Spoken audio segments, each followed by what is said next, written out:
And we are back. We are back on the Working Title podcast. I'd like to introduce my very special friend, Elisha Moore.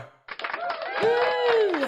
Hey, how are you today? I'm good. How are you doing? I'm good. I'm so happy to have you on the pod. This is the third Australian I've had in a row. I promise my show isn't an exclusively Australian podcast, but I'm so happy to have you. What is going on with you today? Thank you for having me. What's going on with me? I've just finished Stella for 2 years. Yeah, we should tell the listeners back home. Alicia just graduated from the Stella Adler Academy of Theater and Acting in Hollywood, California, which is an amazing feat.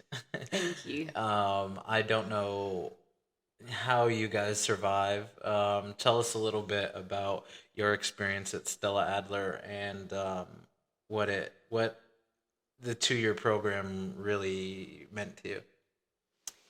Yeah, it was enlightening, eye-opening, super challenging, but I'm super grateful for the experience and I'm excited to see how I'm going to take all the knowledge and apply it into the working world here. Yeah. So did you have any experience training or schooling acting wise before Stella? I did a bit. I started acting as a young kid, so I had a bit of stage experience, and then I traveled, did a bit of acting overseas, Really? just more theatre stuff, yeah. And then I came back to Australia and I enrolled in a 2 year full time program, which was sort of like giving me a lot of different techniques at once. And then I was sort of trying to apply those different techniques, but I felt like I hadn't really found my own foundation. Mm, And I ended up doing a workshop for 2 weeks, a 2 week intensive at Stella, and they gave me a scholarship. And since nice. then, I was just like, for 5 years, I'm going to go to Stella in LA.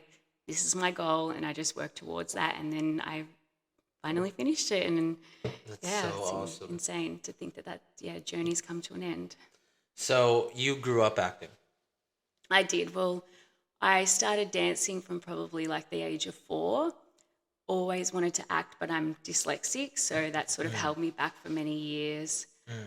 I still remember when I booked one of my first plays, and I didn't go to the first rehearsal. I made my mum go and get the script so that I could go back to the first table read and have learnt most of my lines. Wow.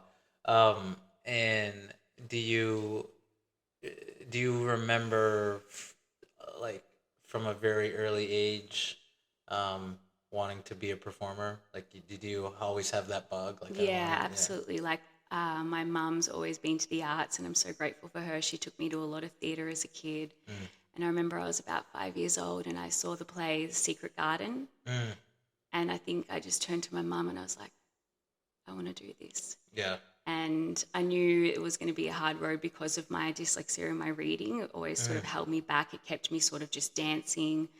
But I would then slowly push myself out of the fear zone and do the few lines and go to classes and read the scripts. mm, But I feel like that part of it has always been quite a struggle for me and kind of held me back. I always sort of had a grasp on understanding like the circumstances that a character's in, but then having that and applying the lines to it always felt really difficult. mm, yeah. So the actions with the lines, the Right. how to articulate yourself with the lines. Right.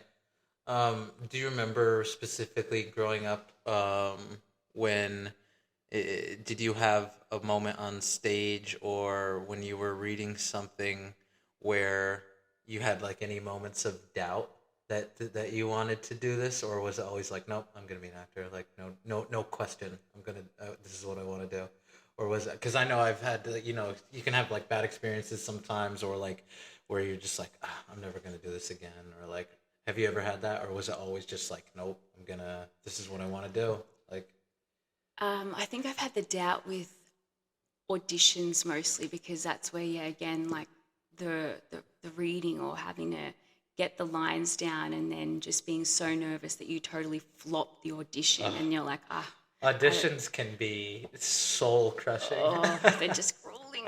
It can really just cave your self confidence at times. But then I think if you just keep going and then you do an audition and it feels really good. And even if you don't book the job, it's like, okay, at least I'm progressing and I'm getting better at this. Exactly. Yeah, I'm so happy you said that.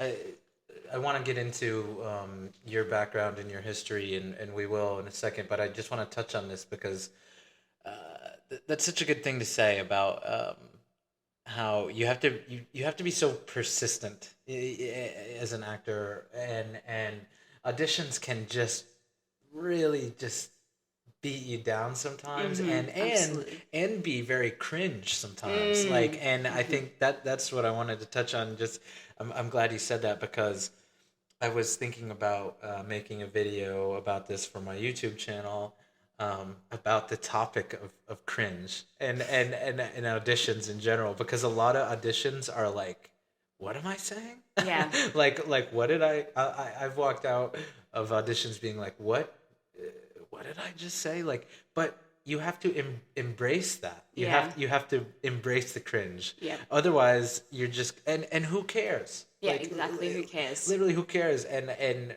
with if it's self taped too, it's like, no. If you embrace the cringe, if you treat the cringe like a friend, who cares? You Yep. become way more powerful when you just accept the fact that, okay, like, what am I gonna do today? Like, am I auditioning to be a cowboy? Yeah. Like what am I? This is so insane. But it's like, no, like, it, uh, we're trying to do something here that involves a lot of things that stereotypically are kind of weird, and but Absolutely. you just have to treat that like a friend, Yeah. because we're all trying to be great, and you can't be great without being cringe first. No, and you just got to commit 100%. I Yeah. think the more you commit to it and the more you just don't give a shit, you just Yeah, do no, it. totally. Who cares? Yeah. Who cares? So tell the listeners where you're from, where you grew up. So I'm from Melbourne, Australia. So I grew up, Second Melbourne guest in a row. yes. But I've lived in the Netherlands for a couple of years and Oh, I really? did a lot of traveling in South America, Asia, yeah, That's cool. Central America, yeah. And then back to Australia, or from there to America? Back to Australia and then I did my traveling first and then I went back to Australia for a bit and then I moved to the Netherlands because I always wanted to live abroad. So that was my first different residence. And then did a bit of traveling while I was in Europe and then I came back to Australia because I wanted to do more acting and it just seemed more sensible to come home and be able to have that foundation with family. And what year? How long have you been in Los Angeles? For 2 years now. Okay. Yeah. Oh, just over because I've just finished the 2-year course.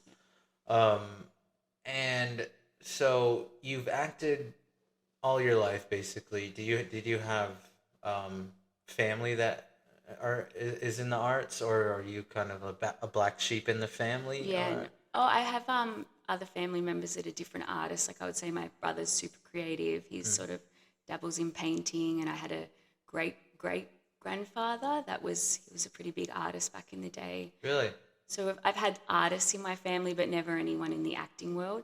My mum's a kindergarten teacher, so she definitely was, as a mother, very getting us to be as involved in the arts as possible. Yeah, so I've been fortunate that it's always been around me, art. I just kind of navigated to the performance part of it. And my sister's a dancer as well and dance teacher, so yeah. Are they all back in Australia? Yes, they are, yeah. So you started 2 years ago and just graduated from Stella. And for the listeners, Elisha is a wonderful actor. Oh, I mean, thank wonderful. you. Cheers. And I every guest I have on the pod, I like to ask, uh, in terms of your process and your training and your schooling, um, if you are really getting into a character for the first time, whether it's on a play, whether it's for a movie, whether it's for a commercial, even, what's the first thing you do? Like, let's say I'm the director, you're my lead. I just give you this script. I say, Alicia, you are playing this. Go. What's your first thing that you do? I think for me, I first want to know what's going to be required of me. So obviously the kind of work you're going to put in to a commercial is going to be different to the kind of work you're going to put in if you're the lead character in a play. So I want to sort of, all right, work out what's required. What do I need to tackle in this? How much time do I need? I'm really bad with time, so the time management part of it's sort of become a crucial part to me. If I'm accepting a role as a lead character in a play, it's like, okay, I'm going to have to commit a lot of time to that role, whereas a commercial audition, I can probably smash that out in like a day, part of the day. Do you, how do you find it different preparing for something on screen versus something on stage? Oh, that's a great question.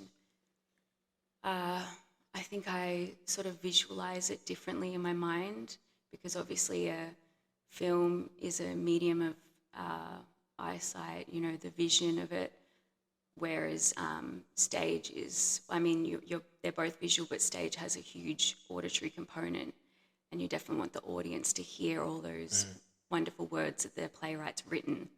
So I feel like I focus more maybe on my voice part of it first, whereas with screen, it's definitely the visual medium. I think about like what is the character's inner life, what are they thinking? I analyse the different private moments that are in the script. Obviously, dialogue is definitely important as well, but they're, from what I've come across, the scenes tend to be a lot shorter with the dialogue, so I focus more on the visual part first. Yeah. And obviously the character's always at the core of it. Who are they? I'm always just keeping myself as open-minded as possible actually throughout the whole process. I just try to obviously make choices but still be open to be surprised with discoveries. I think there's nothing more exciting than even being on stage and having a discovery like, oh my gosh, that's why they say this. That's why this happens. That's the gold. That's the that keeps you driving as an actor, the search, the quest to know. No, yeah, I talked with Alicia about that a few weeks ago, and it's so funny, like with on stage versus on camera, and what we were talking about. I was saying when you're on stage, you have to make sure the people in the last row are having the same experience as the front row, and and your presence has to be, it has to be huge. Like that's the point. And on camera, that's not the case at all. Yeah. That's not like, I mean, sometimes it is with if there's a scene that like calls for that, but you execute in such a different way when you're on camera versus when you're on stage. Absolutely. Do you have a preference? Do you prefer theater versus doing something on the camera, or do you like them both? Do you? I love them both for different reasons, but I do think that where I'm at right now, film is a little bit more scarier for me, only in the sense that I'm still figuring out how big I want to be. Yeah. The camera picks up everything, so obviously the inner world is more crucial, but then there are people that are big, so I don't want to like dim that either. I still want to play the truth of who this person is, and especially in scenes with great depth and emotion, like I don't want to be shying away from what I'm feeling just because I'm thinking, oh, I've got to, do you know what I mean, pull this back. I still want to go with my impulses and see what happens. Right. Yeah. Whereas obviously with theatre, you can just, that sort of like part of it completely leaves me because you can just stretch it out and find whatever that moment is and go into it as big as you want. Whereas camera with, you would have to think about like, how's this going to be seen? Pull it back in, I think like when you are on camera, a big thing is that you have to like communicate with your eyes a lot. Where just, I think you just said it perfectly. You don't like. Sorry, I just moved away from the mic. You don't dim anything. You just execute very differently when you're on camera. Do you have, in your last 2 years at Stella, do you have a particular favorite project that you worked on, or a favorite scene, or a favorite play that you did that comes to mind? Oh my gosh. I know there's so many. I don't know how the people who do the full-time program, I mean, that is your Yeah. life for 2 straight years. That's your Oh, it's whole life. amazing. Just the range of different characters I was able to play is just amazing. I do obviously treasure playing Nora. Mm, That was an amazing experience to be on stage for 90 minutes continuously and mm. just be that focused and in the moment. And she's just a brilliant character to play. That was in A Doll's House Part 2, Nora. Um, but obviously, I just played Peter from Bug, and It's so good. you know, as a female, to try and get the physicality of a man and the thoughts of a man was just very exciting. And You look good with the beard. the costume of it, yeah, thank you. I the first time I think maybe you sent a picture or maybe put a picture on your Instagram story or something with the flannel shirt and the brown beard. That was so good. You were great. Oh, thank you.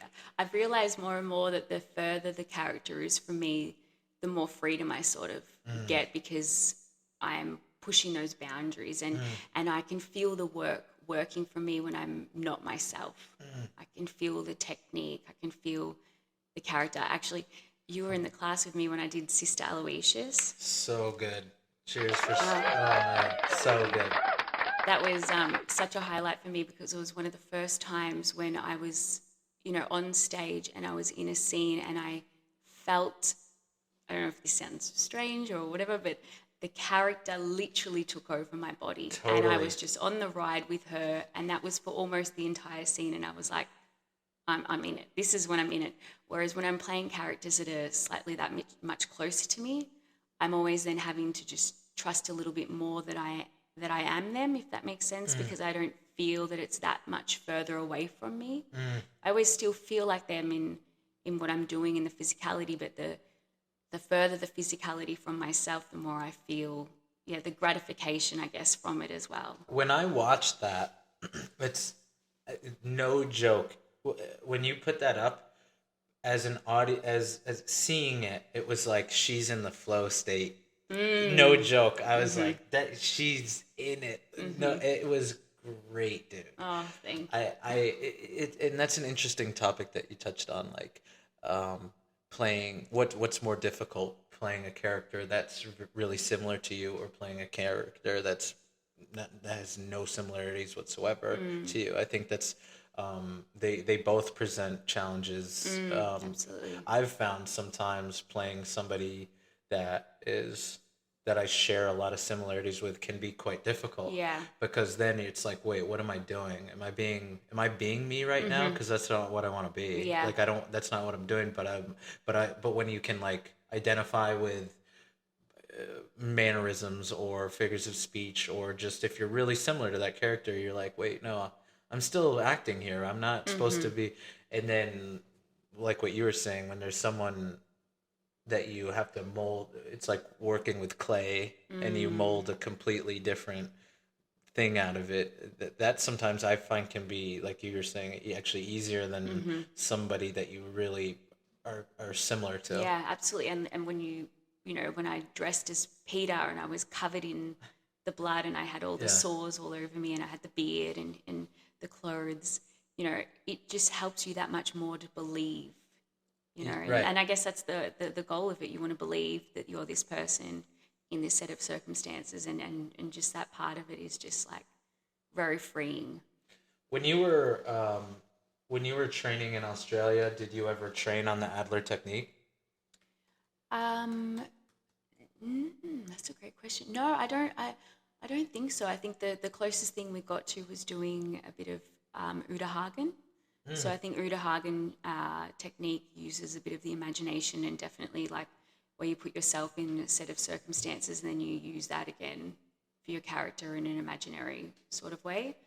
I did sort of more Lee Strasberg, the method. I did a bit of that. I did Laban. I did. I'm trying to think of other techniques. Yeah, a bit of Meisner. I think all of them add different layers and give you different tools to have in your toolbox. I agree. I think another thing that I really loved learning with at Stella Adler was the movement part of it with the chakras. That was really Yeah. eye-opening for me, and I'm definitely very much a body actor. I've got to get it out of my head and get it into my body, and No just doubt. The head just gets in the way. yeah, It's all, it's absolutely. body. Your brain, I agree 100,000,000,000%. And have only taken movement one so far, but I definitely plan on continuing with the movements. But it is, the best work is body. Yep. And the brain is just like, dude, don't even get involved. Yeah, absolutely. Like the head just gets in the way. Yeah, yep. And I feel like doing all the plays and the scene work helped me also to refine what worked for me in a warm up with each of the characters. Before doing that, I didn't realize how unique a warm up should be for each thing you do, because obviously you're going into different characters. So, what does this character need for the warm up? You know, what part of their body do you really need to like warm up and be in touch with, you know, before you do your scene? No, that's so true. I found movement to be very helpful with what a character leads with, and where they hold, if it's sadness or if they hold, where they hold emotion, because that, like, I didn't, movement helped me also realize a lot about life. And I feel Yes. like that's one of my favorite things about acting Yep. is the the more you know about acting, the more you know about life. Oh, I know, it's amazing, isn't it? And especially being in tune emotionally with yourself, and where Yeah. you as a person hold your trauma or hold your emotion. Yeah. And I found movement to be very helpful when you have to cry for a scene. Movement, that's like the class that's helped me the most with that out of any class. I mean, I haven't taken too many classes at this point, but that's interesting. I totally agree with you. I find myself to be a very body actor as well. You know, you just hit the nail on the head with you've got to know yourself and your instrument. As cliche as that might sound, it's the truth of it from what I've found, that the more I know how my instrument works, how I'm feeling each day, the more I'm able to like access what I need to for that character or whatever I need for that scene. So I think the 2 years really just helped me to know who I am, how I function, Yeah. to then have the tools to change and expand my instrument to go into other characters. Yeah, no doubt. I think it's funny because, like, on day one, I think of like technique one, Laura, was like, to become a better actor, you must become a better person. Yeah, And I was sitting there absolutely. and I was like, really? Because didn't understand anything yet. I was like, Yeah. But then as you go forward, you're like, oh, that is true 100%. Absolutely. We're so lucky. We're so, you know, to be able to have the gift to find out and discover things about yourself, and then to be able to apply them then to characters and understanding of life. There's no other gift, you know, than that. No, totally. So how is your experience being in Los Angeles going so far, and how is it different from where you grew up or where you've lived in the past? I know you said you've lived in Australia, the Netherlands, where else? Oh, part of South America. I was in Colombia for a while. Colombia. Wow, that's so cool. And then back to Australia, and then Los Angeles. Yes. So you've moved around. Yeah. How are you liking LA compared to those other places that you've lived? Oh, I love LA. I mean, it's I do too. a melting pot of like all different extremes, and I think that's what I find really fascinating about this city in particular. Uh, you know, as awful are some of the things you see here, it really makes you be really grateful for the things you have. Yeah. You know, and the fact that we are able to follow our dreams, chase our dreams. That's a privilege in itself. So No doubt. here, I feel like I'm constantly reminded of that every day, of how lucky I am, and just to be grateful and to be in the present moment. And even though it can feel like a very scary, fearful, I don't know another word, but you know what I mean. Yeah. This city can be very overwhelming at times, Yeah. and scary, and people have a lot of fear, and they're chasing something, and they've got to get it. You know, just sometimes I just take a deep breath, and I've just got to ground myself and be like, Yeah. it's okay. you know. And I mean, also, I think it's very overwhelming and gratifying, but Mm, overwhelming nonetheless to be pursuing what you want to be pursuing, because that's yes. scary. That's Yeah. scary, but it's again, I talked a lot about this with Alicia, but it's way scarier not to do Oh, it. absolutely. Oh, I honestly, there were times in my life where I just, yeah, turned my back on acting. I was like, I went traveling, had to go re-find myself, if you want to say, Yeah, things like that. But I can't imagine life without having acting in it now. same. Yeah. Or I mean, I think you do yourself a very big disservice. It doesn't even have to be acting, but if Mm, you don't have a creative outlet, absolutely, yeah. that can really shrink a person. I think Mm, if you don't have a way to artistically, um, just get out all this shit that we need to yeah, get out, express yourself in this like crazy world we in have, this yeah. crazy ass world. Yeah. Because quite often I feel acting is a form of therapy, Mm, like yeah. as a way to, I think, the like goal, or like chasing the like acting thing, I think fundamentally is like a wanting to connect to things that you can't really connect with in just ordinary life. Do you know what I Mm, mean? mm-hmm. Like, and to like live experiences that or like, I don't know, I just think it feels like therapy quite often to me when you really can sink into a project, whether it's on stage. I love live theater. Being at Stella, I've really had a way more appreciation for good writing Mm, is absolutely, on the yeah. stage. And I just think it's really a form of therapy, sort of, to like be in a project that you like, and just sink into something that gives you a completely different vantage point than you'd ever have Mm-hmm. otherwise. Mm. Like, and I'm curious, have you, during your time at Stella, was there a class, or um, uh, yeah, I guess a class that really hit you hard, or that you can think of, like a class that you really resonated with more so than others, or was it more kind of just the whole program in general? I'm sure it probably feels like somewhat of a Yeah, blur I know this. to a certain extent. You guys do Honestly, what, four classes at a time, five yeah, classes at a time, four four? classes, Yeah, except when you're doing the plays, you just do the two. yeah, Um, I, honestly, there is something I have gotten from every single class. There yeah, is you know, a gem, or you call it like you're mining always for different information, but also then with each exercise, you discover new things about yourself or your yeah, character, or just pushing yourself out of that comfort zone.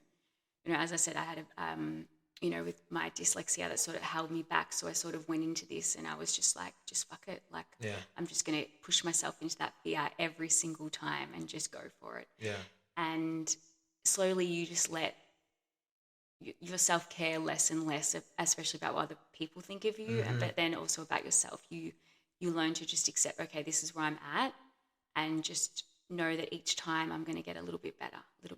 yeah, You know? yeah. No, it's like what we were saying earlier. A big part is just uh, getting out of the headspace about like what anybody else thinks, because it's Yeah, like, all right, I'm about to do something weird, yeah, and absolutely. Oh yeah, and it's your like, it's your playground. Like, I yeah, think, for me, I was just like, I'm here to just, this is where I'm going to fuck up, and I'm going to fuck up again, and I'm going to, yeah, make mistake, make mistake, and then, yeah, just grow. And I think with having that mindset of each class is my playground, and yeah, not caring, I just kept going further and further. yeah. There's such power in that too, when you're just like, okay, I'm gonna mess up over and over again, and Mm, I'm gonna take something away from that each time. yep. That you become very powerful once that is your mindset. Yeah. It's like, yeah, all right, that's kind of the point right now, Mm, mm-hmm. is to work out the kinks, and to fail, like getting rid of that fear of failure, Yeah. because like there's no learning without failure Absolutely. at all. Yeah. The bads teach you more than the goods, I think. Mm-hmm. Absolutely. You grow so much more from your failures. Absolutely. Yeah. I think with the 2-year program as well, because you're given so much at one go, I'm a bit of a perfectionist. I really had to learn to just let that go and just, okay, this is how much time you have. Yeah. Just do it. Yeah. Don't overthink it. Okay, there's always going to be more the tools you can add to each character, to each scene. But okay, like for example, with Bug, I think we the first time we showed it in front of an audience was the first time we ran the entire scene in B. That's With the crazy. blood, with the water. And I think I was really scared. I was like, oh my God, this is obviously, no one wants to be in that position at that time. But I was like, you know what, I've done how much work I have on it right now at this time frame. Just let it go, be in the moment, and just trust that you've got something there and have fun. If you now standing here, Elisha the graduate, if you could say, if you could have a conversation with yourself on day one of Stella when you were just starting, would you have any things that you'd want to let the younger version of yourself know? Well, I feel like I'm always in a war with myself with social media. I feel like I went on this amazing journey of the 2 years, and I feel like I barely documented any of it for myself. So, but then I really respect the other part of myself, where I put the work first and didn't have in the back of my mind, oh shit, I didn't take enough photos of this character. I didn't get a video. And like I said to Yana, or after I do each scene, I want to film it and have that. And I did that for, I think, the first scene. Yeah, yeah. But no, I think I don't know. I think I'm, as cliche as it sounds, I'm proud of, going on that 2-year journey. I'm proud of even you though too. it was an insane challenge. Yeah. I've really gained so much from it. I think for me as well, I'm still trying to work out when you're playing a lot of characters and they're in a really hard headspace and their circumstances are really playing a toll on you. Yeah. How I, myself, Elisha, I don't have to stay in that same space. Yeah. And sometimes yes. I think I indulge in being in that place too much, and then it takes a toll on who I am. Yes, yes, yes. 1,000%. Yeah. Yes. So I think I forgive myself for still having struggled with part of that during the 2-year course, and maybe having not just loved myself and enjoyed it more. Yeah. I'm so hard on myself. And I wish I'd just say to that Elisha, it's okay. Yeah. You know? I totally know what you mean too. Like with, if I am ever working on a character that has a big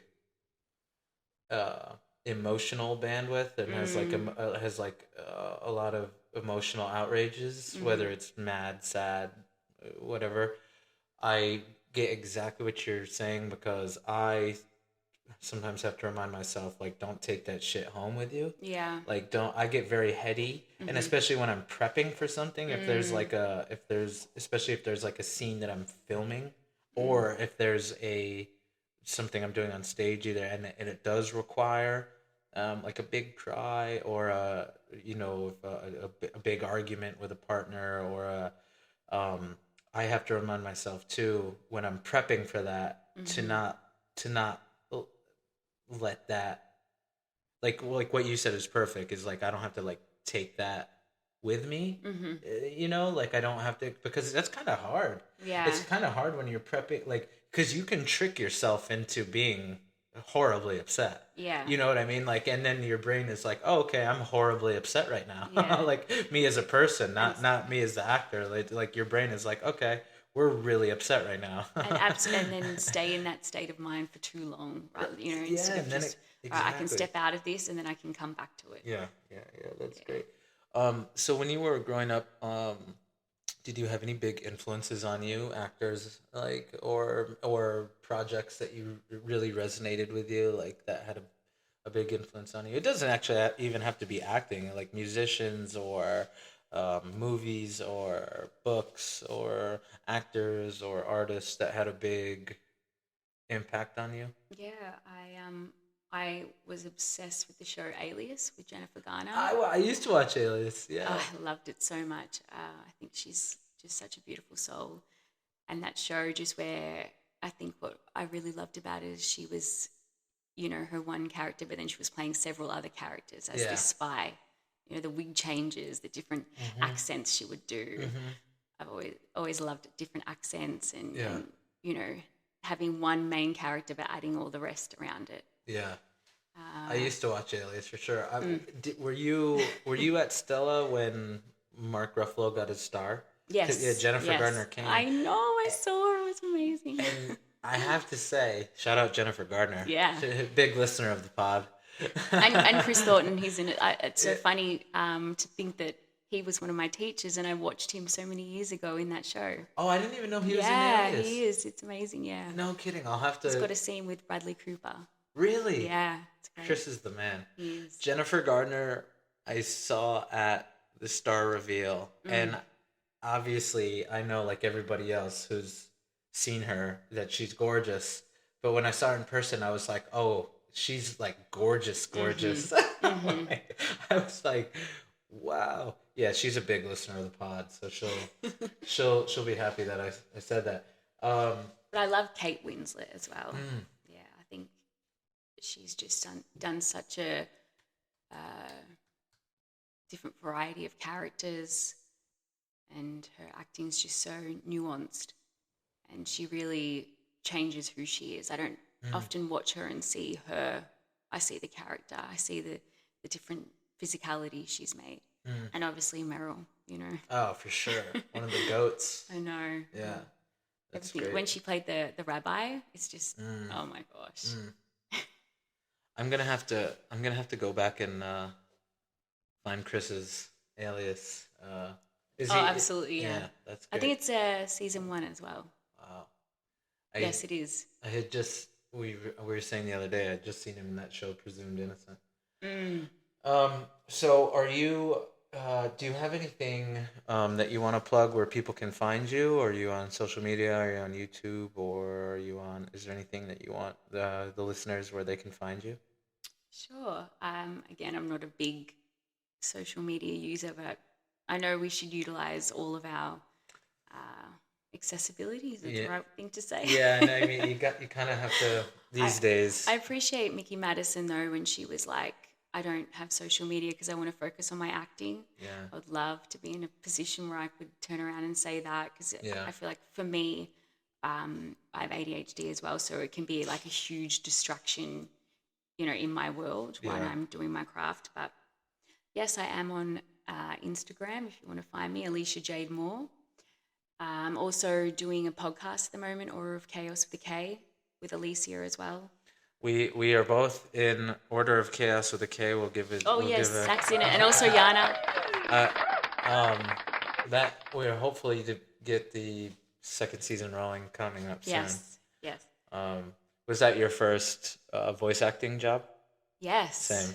Yeah, it's a great experience, and It really is. that was challenging because a lot of it is like reading. But I feel like again, like I challenged myself and I grew from even just that experience alone. Same. No, Yeah. I really enjoyed the voice acting thing, because I felt like you can play and get into a character voice acting kind of in a way that you can't. And you can create a universe for yourself that you can't on when you're physically acting.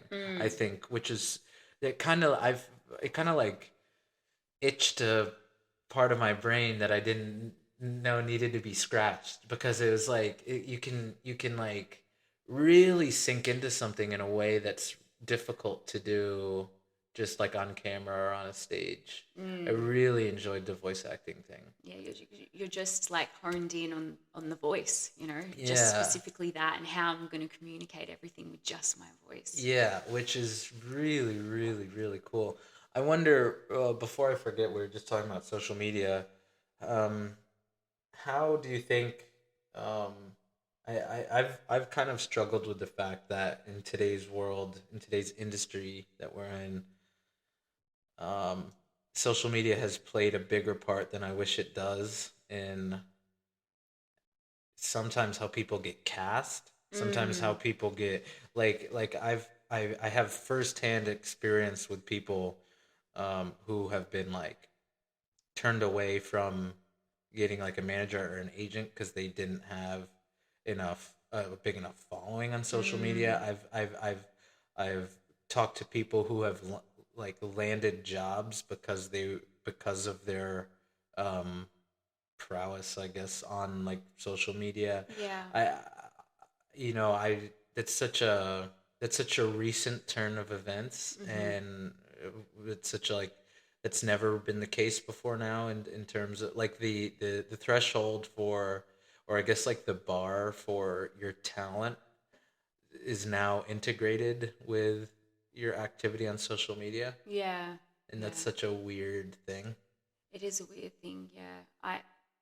I think it's a hard thing. Like I'm saying, I'm still Yeah. trying to find the balance myself with, there's this great tool that we have, Mm-hmm. social media, to utilize, but I still don't want to rely on that tool to get me the work. I think Yeah. for me, the craft and my technique and what I bring as a performer and an artist and an actor is always going to be at the core of me and Right. what I want to focus on. So that's where I have that war with myself. Oh, I should be posting right now. I'm doing this self Mm-hmm. tape. I should be showing everyone I'm Mm-hmm. working and I'm doing this self tape. But it's like, if that's taking over my craft, I go, Yeah. no, no, no. Yeah. Let the fear go. Right. Because for me, I just want to trust that at the end of the day, there's work for everyone, and the jobs that are right for me, they're going to be right for me. Right. And I've got to trust that's my journey. Yeah. That's who No, I am. I love that. Otherwise, this war in myself, it's not doing anyone a service. Yeah. So yeah, it's how I'm trying to navigate it anyway. It's not easy. Well, I'm glad that you're doing what you're doing because you are a fabulous actor, and I'm so happy that we Oh, thank you. become friends. And thank you so much for coming on the pod because when we're all famous, and I think we're gonna be like, hey, We're just remember? working actors. We're just working to pay the bills and doing our thing, Well, enjoying the craft. you're doing what you're meant to be doing. So Oh, thanks for coming on thank the you. pod. Thank you for having me. Yeah. Thanks so much.